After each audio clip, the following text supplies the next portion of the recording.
আমরা যারা মেয়েদের পিছনে ঘুরি, আজকের ভিডিওটা ওই ভাইদের জন্য। মেয়েদের পিছনে ঘুরলে বহুত ক্ষতি হয়, এর মধ্যে ওই 7টি ক্ষতি আমার কাছে অনেক বড় লাগে।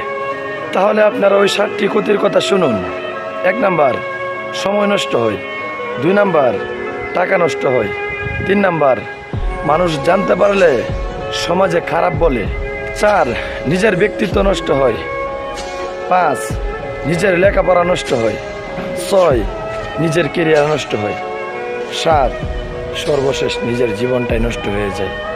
তাই বলি, হালাল পথে বিয়ে করুন, হারাম থেকে দূরে থাকুন।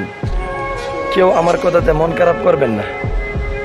আজকে যুব সমাজ ধ্বংস হয়ে যাচ্ছে, তাই বললাম যদি আপনাদের কাছে ভিডিওটা ভালো লাগে বেশি বেশি করে শেয়ার করে দিবেন, অন্য একজন ভাই যেন আমার ওই ভিডিওটা দেখে উপকৃত হয়।